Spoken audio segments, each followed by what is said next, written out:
स्वागत है और मैं हूं मृत्युंजय कुमार झा। इस खास शो के जरिए हम आपको बताते हैं कि शुक्रवार का मार्केट कैसा रहा, किस तरह का एक्शन दिखा बाजार में, हफ्ते के आखिरी कारोबारी दिन और अगले हफ्ते का मार्केट कैसा रह सकता है और खास करके आपको अगले हफ्ते के पहले दिन यानी सोमवार को कहां पर कमाई के मौके मिलेंगे, ये हम आपको बताएंगे। तो आज आपकी तैयारी कराने के लिए हमारे साथ हैं जी बिजनेस के मैनेजिंग एडिटर अनिल सिंघवी, हमारे साथ एक खास मेहमान हैं ट्रेड स्विफ्ट ब्रोकिंग के संदीप जैन और साथ ही मेरी पूरी रिसर्च टीम तैयार है आपको अलग अलग रिसर्च बताने के लिए। देवांशी से हम जानेंगे आज के बाजार का पूरा एक्शन, मानसी से जानेंगे अगले हफ्ते के ट्रिगर्स और सोमवार को आने वाले नतीजे, कुशल से जानेंगे कि ऑनलाइन फूड डिलीवरी कंपनियों पर फोकस क्यों और पूजा बताएंगे कि गोल्ड फाइनेंस कंपनियों के शेयर में एक महीने में अच्छी तेजी क्यों दिखी। इन सब पर बात होगी, लेकिन सबसे पहले आपको बताते हैं कि शुक्रवार का मार्केट कैसा रहा है। तो बाजार में हफ्ते के आखिरी कारोबारी दिन शानदार क्लोजिंग देखने को मिली। निफ्टी 1.5% की मजबूती के साथ 10,900 के पार बंद होने में कामयाब रहा। सेंसेक्स में भी करीब 550 अंकों का उछाल देखने को मिला। आईटी को छोड़ बाजार में सभी सेक्टर्स में अच्छी खरीदारी देखने को मिली। अब आपको दिखाते हैं कि शुक्रवार के मार्केट में विदेशी निवेशकों ने और घरेलू निवेशकों ने कितनी खरीदारी या बिकवाली की है। तो एफआईआईज यानी विदेशी संस्थागत निवेशकों ने कैश मार्केट में 697 करोड़ रुपए की खरीदारी की है, वहीं डीआईआईज यानी घरेलू संस्थागत निवेशकों ने 209 करोड़ रुपए की बिकवाली की है।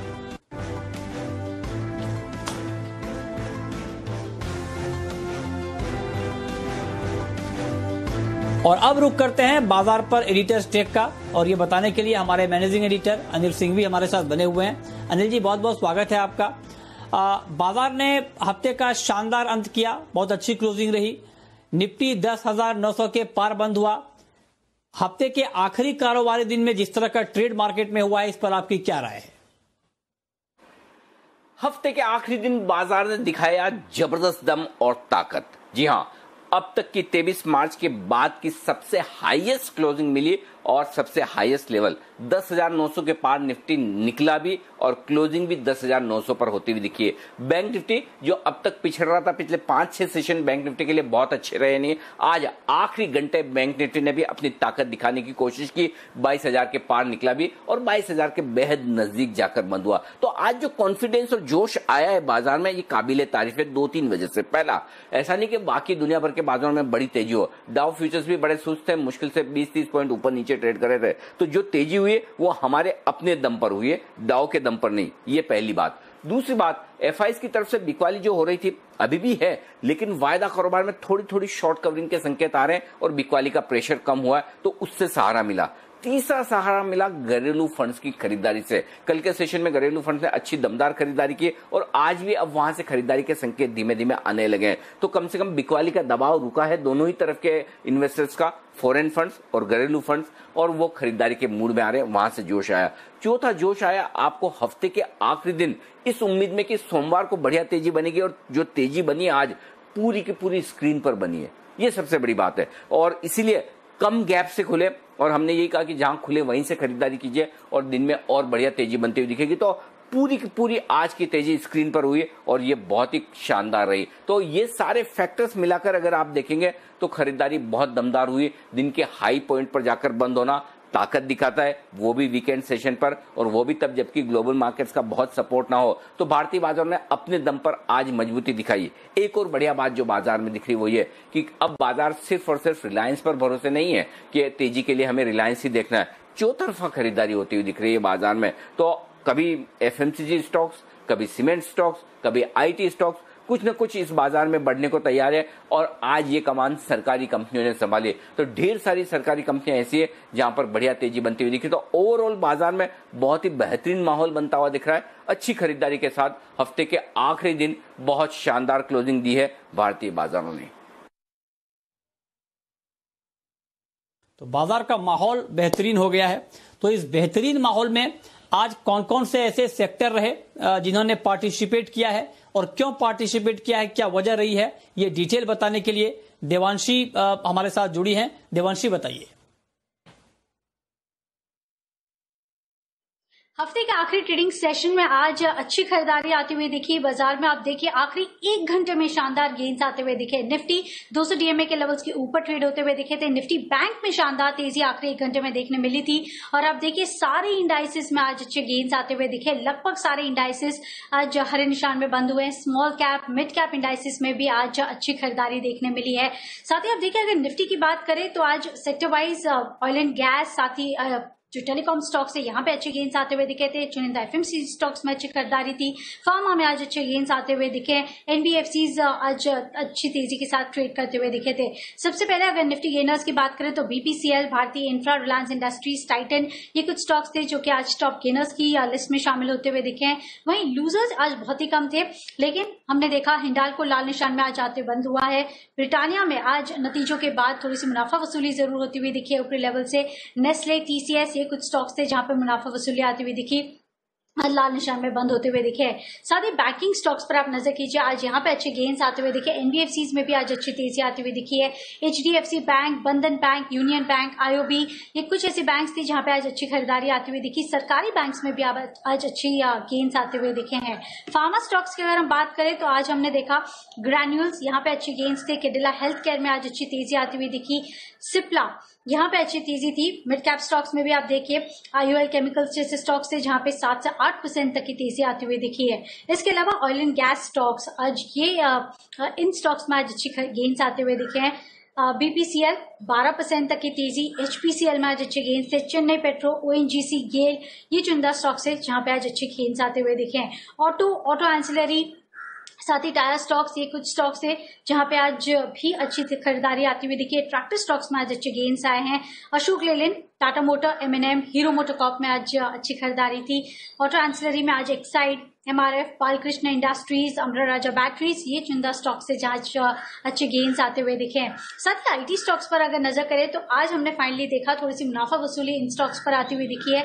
पिछले 2 ट्रेडिंग सेशन से अच्छे नतीजों के चलते ये सारे स्टॉक्स में आज खरीदारी थी, लेकिन आज एम्फेसिस, मास्टेक, टीसीएस, एलटीआई, एलएनटी टेक, ये कुछ स्टॉक्स थे जहां पे आज ऊपरी लेवल से मुनाफा वसूली होती हुई दिखी, लेकिन बाकी सारे इंडाइसेस आज हरे निशान में ट्रेड करते हुए दिखे। ठीक है, तो ये अलग अलग सेक्टर का एक्शन। लेकिन अब रुख करते हैं अपने खास मेहमान का, और हमारे साथ हैं आज ट्रेड स्विफ्ट ब्रोकिंग के संदीप जैन साहब। संदीप जी, बहुत बहुत स्वागत है आपका। और अंत भला तो सब भला, शुक्रवार का मार्केट बड़ा अच्छा रहा, बहुत अच्छी क्लोजिंग हुई। तो अब आप ये बताएं सर कि आज के मार्केट को देखते हुए अगले हफ्ते का बाजार आपको कैसा लग रहा है, और खास करके मंडे को कोई अगर इंट्राडे ट्रेड करना चाहे तो उन्हें कहां पर ट्रेड करना चाहिए? बिल्कुल जबरदस्त अंत था, और अंत भला तो सब भला, वो तो था ही। और आज भी जो वीकेंड शो था वो भी एक मृत्युंजय जी मस्ती की पाठशाला, उसने भी एक हेडलाइंस बनाई है। जबरदस्त माहौल बना और जबरदस्त रिस्पांस मिला, तो मैं तो ये कहूंगा कि इसकी भी एक हेडलाइंस आप जरूर से बना दीजिएगा। बट एनीवेज, जिस तरीके से 200 डे एसएमए के ऊपर, सिंपल मूविंग एवरेज के ऊपर मार्केट बंद हुआ है, दैट्स वेरी हार्टनिंग। टेक्निकली इसलिए देखना पड़ता है कि फंडामेंटल्स के लिए भी जब इस लेवल के ऊपर मार्केट बंद हुआ है तो फंडामेंटली मार्केट सही लगने लग गया है। और सबसे बढ़िया क्लोजिंग हुई आज आफ्टर 23 मार्च, जो अनिल जी ने कहा। बैंक निफ्टी ने भी साथ दिया, ब्रॉड बेस्ड रैली थी। आईटी इंडेक्स तो ऑलरेडी धूम मचा रखा था लास्ट वीक में, एफएमसीजी चला, रिलायंस तो कमान संभाला हुआ था, फिर वापस से रिलायंस के अलावा भी दूसरे ऑयल एंड गैस सेक्टर्स भी चलने लगे हैं। डोमेस्टिक फंड्स ने अच्छी बाइंग की कल, आज एफआईआईज का मूड पॉजिटिव, तो ओवरऑल माहौल ठीक है और ब्रॉड बेस्ड बाइंग आई है। तो इसलिए मैंने स्टॉक्स भी अलग अलग सेक्टर्स के चुने हैं। और पिछले वीक का अगर मैं थोड़ा सा अपडेट देना चाहूंगा कि वीएसटी इंडस्ट्रीज ने भी अपना इंट्राडे में मैंने दिया था वो टारगेट हासिल किया था। फाइन ऑर्गेनिक्स ने भी टारगेट हासिल किया, इनफैक्ट लास्ट वीक मैंने पोजिशनल पिक के तौर पे दिया था। और एलेंटास बैक जो कि 2188 के लगभग दिया था, 2275 के लगभग हाइज बनाया लास्ट वीक में और 2236 पे क्लोजिंग हुई है। अब जो मेरी नई पिक है वो है इंट्राडे में एआईए इंजीनियरिंग, जो कि मैंने पहले भी काफी बार दिया हुआ है, पोजिशनल पिक के तौर पे भी और बजट के टाइम पे भी दिया था और वैल्यू पिक के तौर पे भी। बेहतरीन क्वालिटी स्टॉक है एआईए इंजीनियरिंग, और 1730 के टारगेट के लिए पहला, और दूसरा 1750 इंट्राडे पिक के तौर पे। और दूसरा जो है एस्ट्रल पॉलिटेक, जो कि एक अगेन क्वालिटी कंपनी है, ये भी मैंने 10 की कमाई में भी दिया हुआ है। और सबसे बढ़िया बात है फंडामेंटल्स बहुत स्ट्रांग है एस्ट्रल पॉलिटेक के, और 970 के लगभग प्राइस चल रही है, और पोजिशनल टारगेट जो है 1070 का और 920 का स्टॉप लॉस। तो ये अगले हफ्ते के लिए आपके 2 ट्रेड। और जो बात आपने संदीप जी कही कि जो आपने पहले जो आपने कॉल दी थी वो टारगेट सारे हिट हुए हैं, और यही वजह है कि ये शो काफी पॉपुलर है दर्शकों के बीच। आप देखिए कि सोशल मीडिया पे देखिए कितना जबरदस्त रिस्पांस मिलता है, कितने व्यूज मिलते हैं, और टीआरपी तो खैर है ही बहुत शानदार। तो निश्चित तौर पर ये आप लोगों की मेहनत है, जो आप लोग अच्छी कॉल देते हैं, इससे दर्शकों को फायदा होता है, और इसीलिए हमारे जितने भी व्यूअर हैं, लॉयल व्यूअर हैं, लगातार हमारे साथ बने हुए हैं। चलिए, बहुत अच्छी बात है। आगे बढ़ते हैं, और अब हम बात करेंगे कि अगले हफ्ते की तैयारी के लिए सबसे पहले मानसी से हम ये समझ लेते हैं कि अगले हफ्ते के लिए अहम ट्रिगर्स क्या है मार्केट के लिए, जिसका इंपैक्ट बाजार के ऊपर हो सकता है। तो मानसी बताइए। जी बिल्कुल, देखिए कई सारे ट्रिगर्स है जिस पर फोकस करना है। सबसे पहले नतीजे निफ्टी में Bajaj finance, HUL, Axis Bank, Bajaj auto, LNT, Asian paint, ITC, JSW steel, Zee entertainment, इनके नतीजे आएंगे। वहीं वायदा बाजार में ACC, Bajaj Finserv, HDFC life, SBI life, ICICI Prudential, JSPL, Biocon, Ambuja cement, इन तमाम कंपनियों के नतीजे आते दिखेंगे। तो काफी सारे नतीजे आने वाले हैं अगले हफ्ते। 20 जुलाई यानी कि सोमवार के दिन AGR मामले पर अगली सुनवाई होने जा रही है। इसी दिन बलरामपुर चीनी का बायबैक भी खुलेगा। 21 जुलाई को बजाज फिनसर्व की AGM होगी। साथ ही सरकार 21 जुलाई को प्राइवेट प्लेयर ट्रेन प्रोजेक्ट के लिए पहली प्री बिड मीटिंग भी करने जा रही है। 22 जुलाई के दिन यानी कि बुधवार के दिन वेदांता और वीडियोकॉन के लिए इंपॉर्टेंट रहेंगे, क्योंकि रावा ऑयल एंड गैस फील्ड मामले में अगली सुनवाई बुधवार के दिन यानी कि 22 जुलाई को होने जा रही है। बजाज ऑटो की AGM इसी दिन होगी। साथ ही AB फैशन का राइट इश्यू इस दिन बंद होने जा रहा है। मिश्र धातु OFS मैनेजमेंट पर मर्चेंट बैंकर्स के बोली लगाने की ये डेडलाइन होगी। OFS मैनेज करने के लिए मर्चेंट बैंकर्स को बोलियां लगानी है, और ये 22 जुलाई डेडलाइन होगी। बोलियां तब तक लगा सकते हैं। 23 जुलाई गुरुवार के दिन एक्सपायरी का दिन तो होगा ही, लेकिन साथ ही HDFC AMC की AGM भी होगी। रोजारी IPO की लिस्टिंग भी होने जा रही है। सुप्रीम कोर्ट में BS4 गाड़ियों की बिक्री के मामले पर अगली सुनवाई होगी। और 23 और 24 जुलाई यानी कि गुरुवार और शुक्रवार के दिन जापान के बाजार बंद रहेंगे।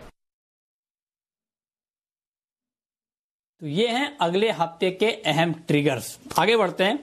सोमवार को ACC के नतीजे आएंगे, और ये नतीजे कैसे रह सकते हैं, क्या अनुमान है, क्या आंकड़े आएंगे, ये डिटेल समझाने के लिए, बताने के लिए मानसी बनी हुई है। मानसी बताइए। जी बिल्कुल, देखिए ACC के नतीजे कमजोर रहने के अनुमान है। वॉल्यूम में 34% की गिरावट का अनुमान है। वहीं रियलाइजेशन में 4.8% की गिरावट सालाना आधार पर दिख सकती है। तिमाही आधार पर रियलाइजेशन में 2.9% की बढ़त का अनुमान हम जरूर लगा रहे हैं, लेकिन क्योंकि सालाना आधार पर रियलाइजेशन कमजोर है और वॉल्यूम्स में भी कमजोरी है, इसका सीधा असर मुनाफे पर पड़ता दिखेगा। 52% की गिरावट मुनाफे के फ्रंट पर देखी जा सकती है। वहीं अगर आय की बात करें, 35% की गिरावट कंपनी की आय में भी देखने को मिलेगी। मार्जिन्स के फ्रंट पर 17% से 15.9% के आंकड़े आते हुए देखने को मिल सकते हैं। वहीं रेडी मिक्स कंक्रीट के रेवेन्यू में 50% की गिरावट की आशंका सालाना आधार पर है।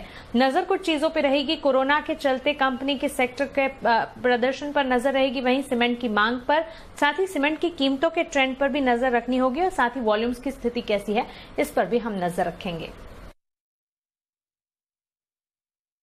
ठीक है, तो ये संदीप जी, जो ये अनुमान मानसी ने भी बताया कि ACC के नतीजे कैसे रह सकते हैं, तो इस अनुमान को देखने के बाद और ओवरऑल जो सीमेंट सेक्टर है उसके आउटलुक को देखने के बाद क्या नजरिया आपका बन रहा है ACC के ऊपर?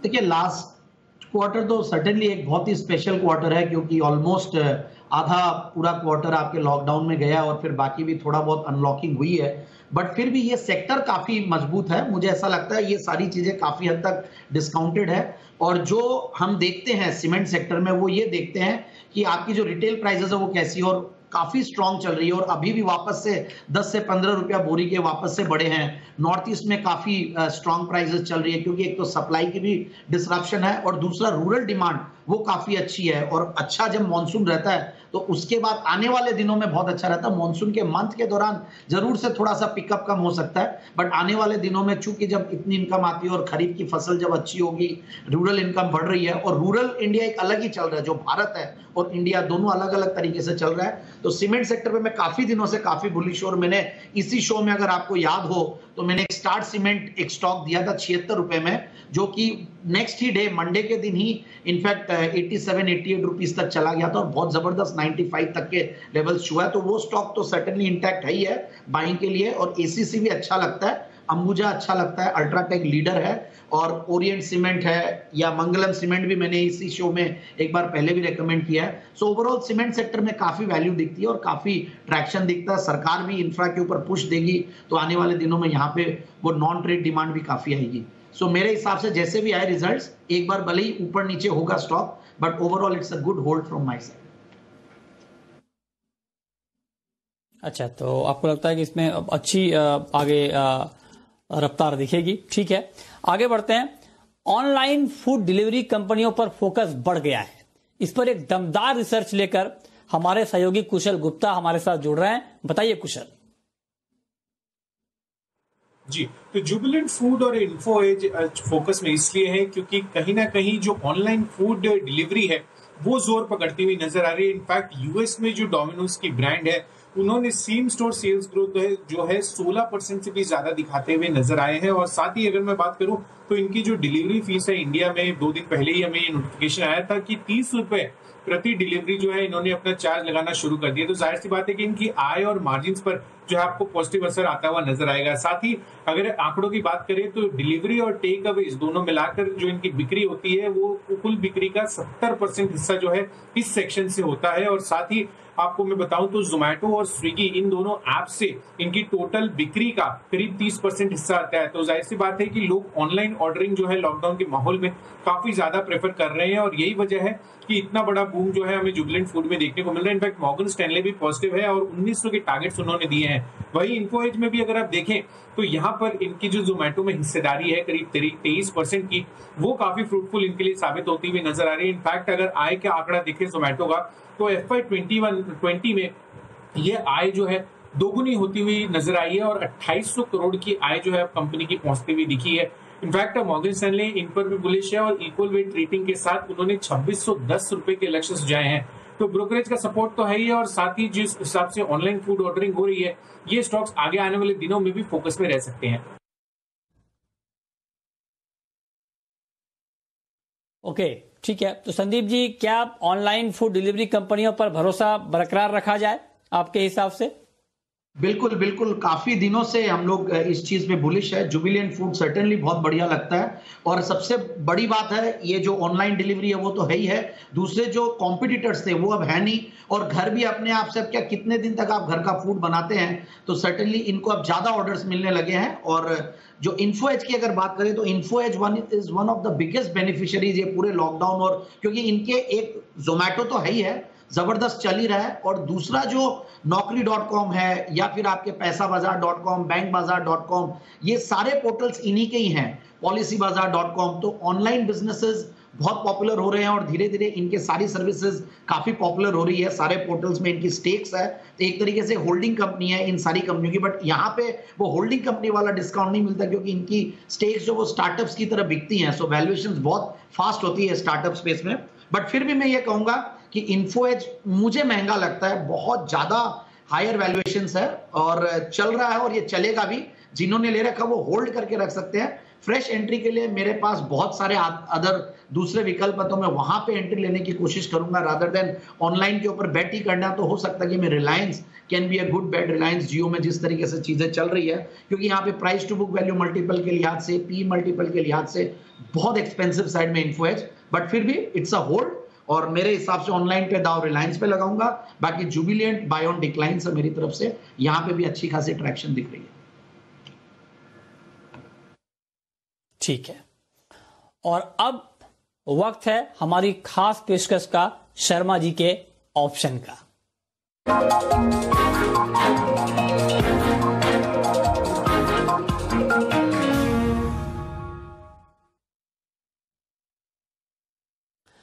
और हमारे साथ ऑप्शन का ये ट्रेड बताने के लिए वीके शर्मा जी जुड़ चुके हैं एचडीएफसी सिक्योरिटीज के। शर्मा जी बहुत बहुत स्वागत है आपका। बताइए सर, मंडे के लिए ऑप्शन के जरिए कहां पर ट्रेड करना ठीक रहेगा? नमस्ते मृत्युंजय, आपको और आपके सभी बहुत ही जागरूक दर्शकों को। मेरा मानना है कि अगले सप्ताह आप फार्मा के ऊपर जोर देखेंगे और उसकी वजह यह है कि आज फार्मा इंडेक्स ने अपना नया हाई बनाया है और ये जो इंडेक्स है, निफ्टी का फार्मा इंडेक्स की बात कर रहा हूँ, उन्होंने एक नया हाई बनाया है। और ये मालूम था कि अप्रैल में जून में जो तेजी आई थी 3-4 महीने की, उसमें फार्मा ने लीड जरूर किया था, लेकिन उसके बाद में शेयर सुस्त हो रहे थे। अब लगता है कि ये जोर मारने की कगार पर हैं। कल मैंने सिप्ला बोला था और आज मैं एक दूसरे और स्टॉक को लेके आया हूँ लार्ज कैप में, निफ्टी का पोर्शन डॉक्टर रेड्डीज। तो यहाँ पे मृत्युंजय मैं सलाह दूंगा कि डॉक्टर रेड्डीज की 4150 की कॉल 110 रुपए पे ली जा सकती है, 80 रुपए का स्टॉप लॉस और 170 रुपए का टारगेट। मैं बस आज इतना ही Mrityunjay. Have a good weekend. जी बहुत शुक्रिया सर, बहुत शुक्रिया आपका आप ऑप्शन का ये ट्रेड बताने के लिए। अब वक्त है एक ब्रेक का और ब्रेक के बाद आपको बताएंगे कि सोमवार के लिए आपकी स्ट्रेटजी बाजार में ओवरऑल क्या होनी चाहिए और साथ ही लॉन्ग टर्म के लिए आप कहां पर निवेश कर सकते हैं, ये हम आपको बताएंगे ब्रेक के बाद। आप बने रहिए हमारे साथ।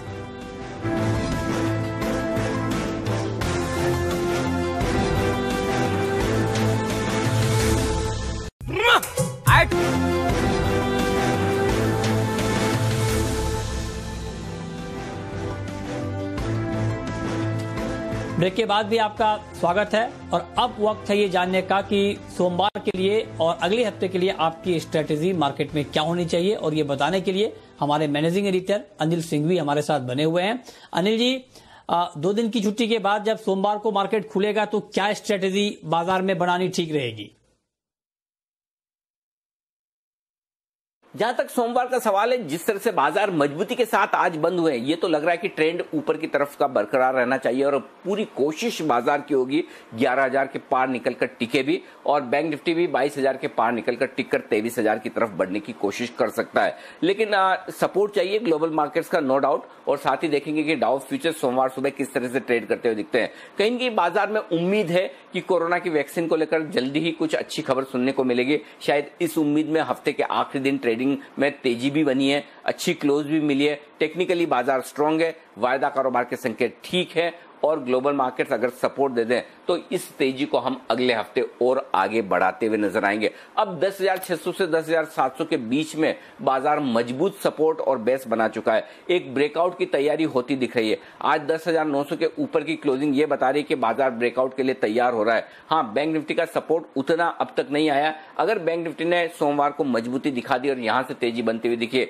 तो बाजार 11,000 के पार जाने को भी तैयार है और बैंक निफ्टी भी वापस 22,500 23,000 की रेंज में जाने को तैयार हो सकता है। तो ओवरऑल बहुत अच्छे संकेत मिल रहे हैं। नीचे की तरफ अब जो सपोर्ट रेंज है बैंक निफ्टी के लिए 21,500 के आसपास की बनेगी, निफ्टी के लिए 10,700 के आसपास की बनेगी। 11,000 के पार निकलने के बाद बड़ी तेजी बनेगी और बैंक निफ्टी भी 23,000 के पार निकलेगा। बैंक निफ्टी के लिए थोड़े से लेवल ऊपर के ज्यादा है, 22,800 23,000 की रेंज निकल कर आती है, लेकिन निफ्टी के लिए 100 पॉइंट ही ऊपर का लेवल है 11,000 का और उसके पार करते ही निफ्टी में और बेहतरीन तेजी, बेहतरीन खरीदारी, बेहतरीन शॉर्ट कवरिंग आने की संभावना बनेगी। तो अगले हफ्ते के लिए 11,000 मेक और ब्रेक है निफ्टी के लिए और उसी पर आपको नजर रखनी चाहिए।